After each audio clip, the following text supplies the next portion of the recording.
हर हर महादेव, हर हर महादेव। मैं आप लोग के साथ एक शिव चर्चा करने जा रही हूँ। गुरु भाई बहन सुनिए, ध्यान दीजिए।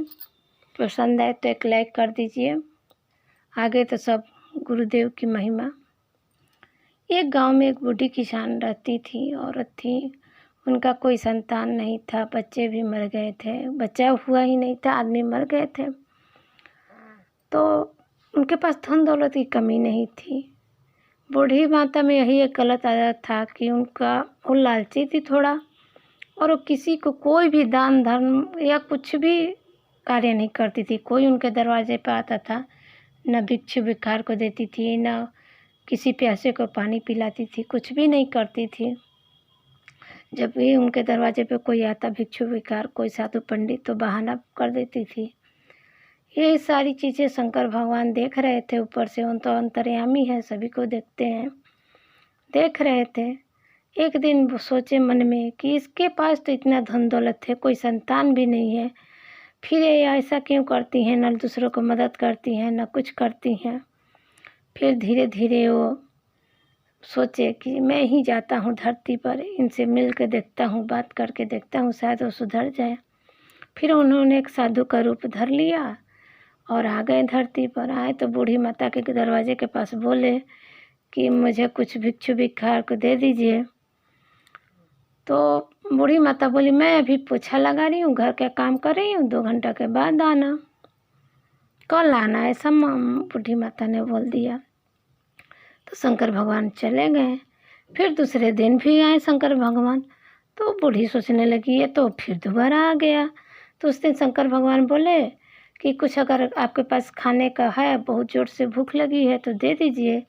तो बूढ़ी माता बोली कि नहीं, अभी तो मैंने खाना ही नहीं बनाया है, जबकि भगवान देख रहे हैं अंदर से कि 4-5 रोटी बना के रख दी है।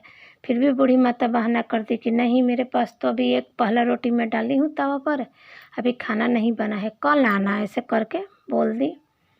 फिर शंकर भगवान अपने चले गए। फिर तीसरा दिन हुआ, तीसरा दिन भी गए। बोले कि मुझे खाना तो आपने नहीं दिया, कुछ नहीं दिया, बहुत ज़ोर से प्यास लगा है, आप मुझे पानी 1 गिलास दे दीजिए। तो बूढ़ी माता बोली कि मेरे घर तो कोई पानी लाने वाला नहीं है, मैं दूसरी जगह से पानी भर के लाती हूँ पीने के लिए, मैं तुमको पानी नहीं दूँगी, मैं क्यों पानी दूँ। ऐसा ही कह के 2 दिन, 3 दिन, 4 दिन हुआ। वो जब भी आते थे वो बहाना कर देती थी। फिर एक दिन शंकर भगवान उससे पूछे कि आपके पास इतना धन दौलत है, कोई आपका संतान भी नहीं है, फिर आप ऐसा क्यों करती हैं, आप क्यों नहीं दान पुण्य का कार्य करती हैं। तो वो औरत बोली कि मैं अकेली हूँ, सारा दिन काम करते करते समय बीत जाता है, फिर इन सब चीज़ों के लिए मेरे पास समय नहीं बचता है। तो शंकर भगवान बोले कि ठीक है, जैसा जैसे मैं कहता हूँ वैसा वैसा कीजिएगा तो आपके पास समय ही समय बचेगा। से आप सुबह में कितने बजे उठती हैं। तो माता जी बोली कि मैं तो सुबह में 5 बजे उठ जाती हूँ।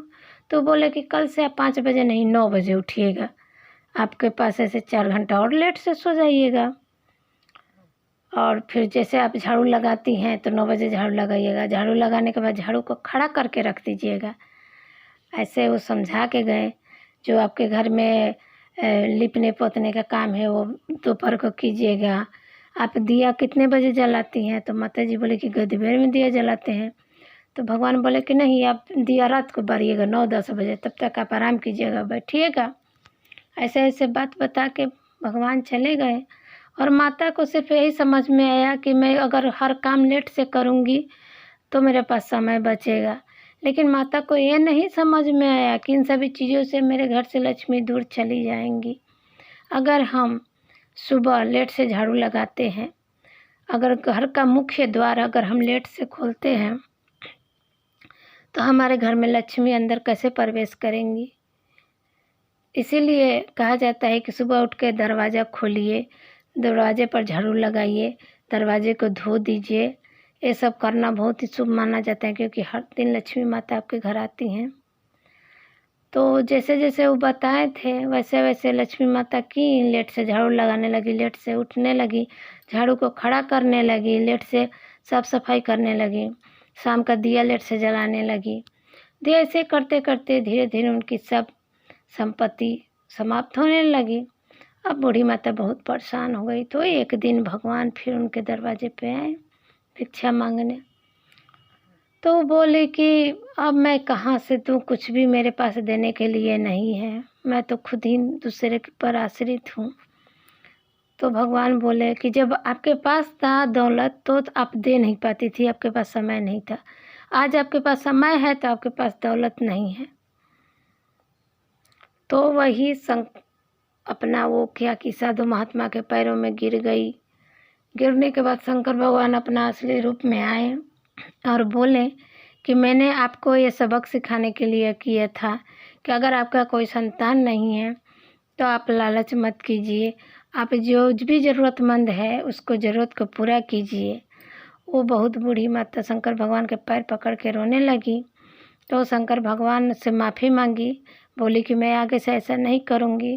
तो शंकर भगवान तो दयालु हैं, उन पर दया बरसाते हैं। शंकर भगवान ने दया उन पर किया और धन दौलत लौटा दिया। और बूढ़ी माता के बोले कि जितना आपसे हो सके दान पुण्य का कार्य कीजिए। फिर बूढ़ी माता के दरवाजे से कोई खाली नहीं जाता, या भिखारी हो, भिक्षुक भिखारी या ज़रूरतमंद कोई पैसा के लिए, कोई शादी ब्याह के लिए, किसी भी चीज़ के लिए आता है, बूढ़ी माता कभी उसको निराश नहीं करती, निराश नहीं लौटाती।